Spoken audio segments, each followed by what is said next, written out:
আমাদেরই প্রতিবেশী রাষ্ট্র বাংলাদেশ, তাই তো বন্ধুরা। তো সেই বাংলাদেশ আজ জ্বলছে। গত একদিন হয়ে গেল, মানে আজকে সকাল থেকেই খুব সম্ভব, বা গতকাল রাত্রির থেকে আমরা কোনো বাংলাদেশের ভিডিও পাচ্ছি না ইউটিউবে, এবং কোথাওই কোনো সোশ্যাল মিডিয়ায় বাংলাদেশকে আমরা পাচ্ছি না।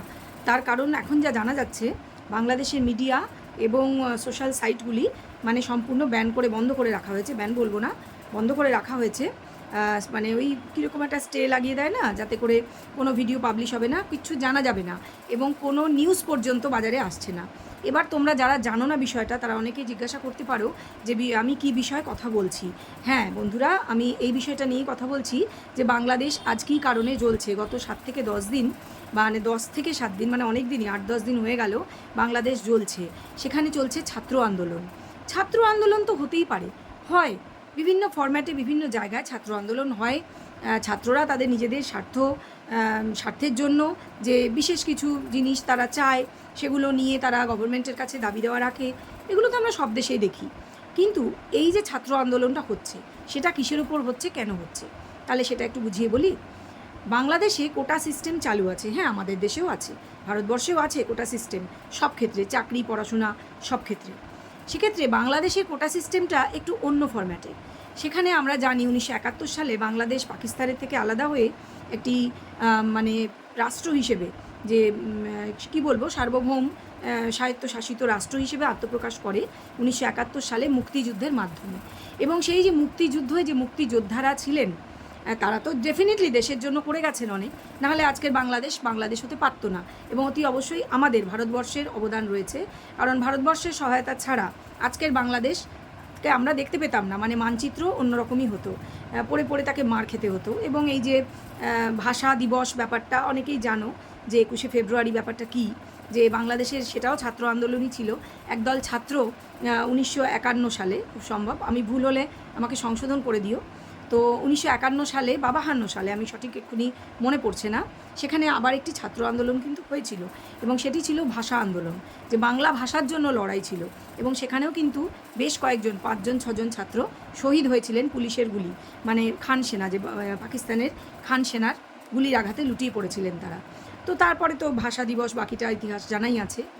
আর এখন যেটা হচ্ছে, সেই প্রসঙ্গে ফিরে আসি, যে মূলত ঢাকা বিশ্ববিদ্যালয়ের ছাত্ররা হয়তো প্রথমটায় শুরু করে, এবং তারপরে কিন্তু যে প্রাইভেট যে সমস্ত মানে ইউনিভার্সিটিগুলি যে রয়েছে, বিশ্ববিদ্যালয় যেগুলি, প্রত্যেকেই কিন্তু, প্রতিটা ছাত্রই কিন্তু জয়েন করে এই আন্দোলনে। কারণটা হচ্ছে এই যে মুক্তিযুদ্ধের কথা বললাম, এই মুক্তিযোদ্ধাদের যে কোটা, সেটা হচ্ছে টোটাল কোটা 56%, যে কোটায় চাকরি বলো, পড়াশোনা বলো, চান্স পাবে ছেলেমেয়েরা। এবারে মানে মেধার ভিত্তিতে নয়, কোটার ভিত্তিতে 56 আউট অফ 100, 56%। এই 56%-এর মধ্যে 30%ই মুক্তিযোদ্ধার কোটা। কীরকম? যারা মুক্তিযোদ্ধা ছিলেন তারা তো হয় বয়স হয়ে গেছে প্রচুর, বা মারা গিয়েছেন, তারা তো আর চাকরির বয়স নেই, তাহলে চাকরিটা করবে কারা তাদের হয়ে বা তাদের কোটায়?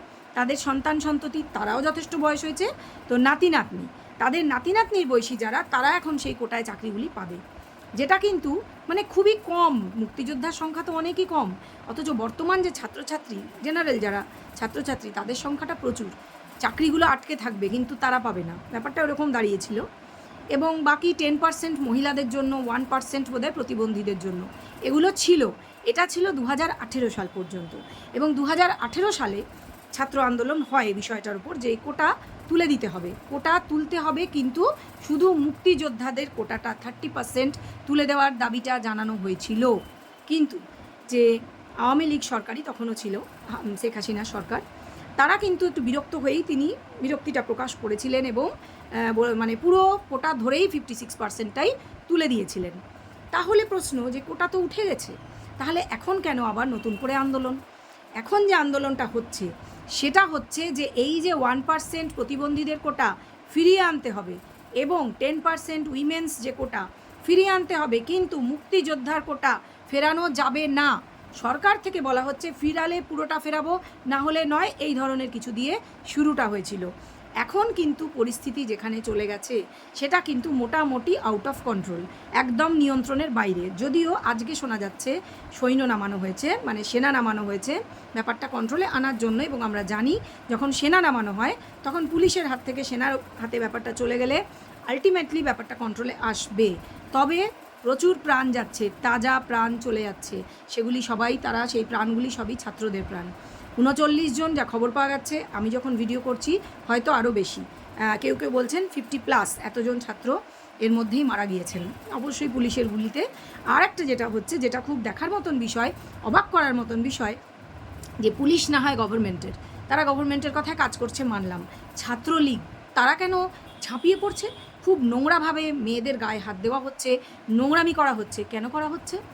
বলা হচ্ছে যে বিএনপি যে বিরোধী শক্তি বাংলাদেশে, এটা কিন্তু মানে এরা যারা আন্দোলন করছে তারা কিন্তু বিএনপির মদতে করছে, এবং শুধু বিএনপি নয়, ইউএসএ বাইরের মদত আছে, এটা কিন্তু শোনা যাচ্ছে। আমি শোনা যাচ্ছেই বলবো, কারণ কোনো কিছু এখনো পর্যন্ত প্রমাণিত না।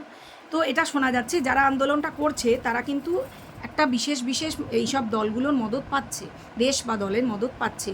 এবং ছাত্রলীগ আমরা জানি আওয়ামী লীগের সাপোর্টার, তারা মানে ছাত্র সংগঠন, অতএব তারা কিন্তু ঝাঁপিয়ে পড়েছে, যেটা কিন্তু একেবারেই কাম্য ছিল না। এবং প্রথম থেকে গভর্নমেন্টের পক্ষ থেকে কিন্তু যথেষ্ট মানে বলবো নেগলিজেন্সি দেখানো হয়েছে। যখন আন্দোলনটা ছাত্র আন্দোলন এবং ধীরে ধীরে বড় হচ্ছে, এবং যে মোমেন্টে প্রাইভেট ইউনিভার্সিটির ছাত্ররা জয়েন করলো, যারা যথেষ্ট ওয়েল অফ, যাদের বাবারা যথেষ্ট বড় লোক, তারা কেন জয়েন করলো এইটা জানা কি যেত না?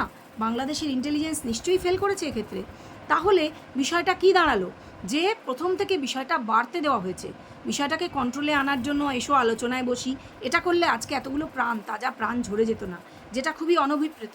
সকলের কষ্ট হচ্ছে, প্রত্যেকে খেপে যাচ্ছে, রেগে যাচ্ছে যে তাজা প্রাণগুলো চলে যাচ্ছে। সেক্ষেত্রে আমি বলবো যে বাইরের শক্তির মদত হোক, যেই হোক, ছাত্র আন্দোলন দেখে আমার যা মনে হয়েছে, এত ব্যাপক আন্দোলন শুধু ছাত্রদের দ্বারা সম্ভব নয়, অতি অবশ্যই পেছনে হতে পারে কোনো মদত আছে, আমি হতে পারে বলছি, কারণ I am not sanguine, I am not sure. ব্যাপারটা হচ্ছে যে দেশের যে গভর্নমেন্ট, তাদের কিন্তু যথেষ্ট গাফিলতি ছিল বলে আজকে এতগুলো তাজা প্রাণ অকালে ঝরে গেল। এবং এর যে রিপার্কেশনের পরবর্তীকালে সবই থেমে যাবে, এ সমস্ত থেমে যাবে, কিন্তু আগামী ভোট পর্যন্ত আমি জানি না চলবে কিনা গভর্নমেন্ট। যদি না চলে, অনেক সূত্র থেকে শোনা যাচ্ছে এটা গভর্নমেন্ট ফেলে দেওয়ার চক্রান্ত। আমি বলতে চাই না সেটা সঠিক কি সঠিক নয়, আমি জানি না সেটা কতদূর সঠিক। তবে গভর্নমেন্ট কিছু মানে তার ইন্টেলিজেন্স তো ফেল হয়েছে, না হলে কি করে এই ঘটনা এত দূর পর্যন্ত এলো, যে একের পর এক গুলিতে ছাত্র ঝাঁঝরা হচ্ছে, বিষয়টা আরও বাড়ছে, আগুন জ্বলছে, অথচ সেটা বাড়তে দেওয়া হচ্ছে। আর সেক্ষেত্রে আবার আগুনে ঘি ঢালার মতন উনি বলে বসলেন যে রাজাকার, মানে মুক্তিযুদ্ধের সময় যারা প্রচণ্ডভাবে মেয়েদের উপর অত্যাচার বর্বরতা করেছিল, মানে ভয়ানক ধর্ষণের ঘটনা আমরা দেখেছি, শুনেছি, ভয়াবহ যেগুলো, সেই তাদের সঙ্গে তুলনা করা হয়েছে এই ছাত্রদের। ছাত্ররা অবশ্যই সেটাকে নেগেটিভলি নেবে, কারণ তাদেরকে রাজাকার বলা হচ্ছে, তারা খেপে গেছে, তারা ইয়াং জেনারেশন। যদিও উনি বলতে চেয়েছেন ওনার বিরোধী শক্তিকে, যারা সত্যিকারেই আমরা জানি যে হয়তো বা তাদেরই সাপোর্টার, যাদের কথা উনি বলতে চেয়েছেন, মানে প্রধানমন্ত্রী, সোজা কথায়। তো এবারে ছাত্ররা কিন্তু সেটাকে তাদের মতন করে বুঝে নিয়েছে, এবং আন্দোলন আরও হাওয়া পেয়েছে, যেটা কিন্তু ওনার মতন একজন ব্যক্তিত্বশালী মহিলা এবং যে পোস্টে উনি রয়েছেন, আরও ভেবেচিন্তে কথা বললে আমার মনে হয় ব্যাপারটা এতদূর গড়াতো না। তো যাই হোক, যেটা ঘটার তো ঘটে গেছে। এখন আমরা চাইব যত তাড়াতাড়ি এই সাংঘাতিক ঘটনা কন্ট্রোলে আসে এবং সমাধান হয়, ছাত্রদের সঙ্গে আলোচনায় বসুন এবং ব্যাপারটা যেন অতি দ্রুত সমাধানের পথে যায়, এটাই চাইব। আমাকে আপনারা কেউ ভুল বুঝবেন না, কারণ আমি কিন্তু কোনো পলিটিক্যাল পার্টি বা কারুর হয়ে কোনো প্রোপাগান্ডা নিয়ে কথা বলতে এখানে আসিনি। আমি একজন স্বাধীন নাগরিক আমাদের দেশের, আমি সেই জন্য বিষয়টা আর সহ্য হচ্ছিল না দেখতে দেখতে, যেই তাজা প্রাণগুলো চলে যাচ্ছে। দোষ দুই পক্ষেরই আছে, হয়তো দুই পক্ষের, আমি ছাত্রদের কথা বলছি না, যে বিরোধী শক্তির কথা বলছি। এবং যদি বাইরের কোনো শক্তির মদতপুষ্ট হয় তারা, সেক্ষেত্রে ছাত্রদের যদি তারা উস্কে দিয়ে থাকে, এবং প্রাণ তো যাচ্ছে ছাত্রদের, সেক্ষেত্রে তারা অনেক বড় অপরাধ করেছে যদি করে থাকে। আর যিনি কন্ট্রোল করতে পারেননি নিজের গভর্নমেন্টকে, তাকে তো খেসারত অবশ্যই হয়তো দিতে হবে, আমি বলতে পারবো না। যার যা মন্তব্য সেটা কমেন্ট বক্সে অতি অবশ্যই আমাকে লিখে জানাবেন। আর ঠিক আছে, ভিডিওটা এই পর্যন্ত থাক। আমাকে কেউ দয়া করে ভুল বুঝবেন না, আবারও অনুরোধ করছি। নমস্কার।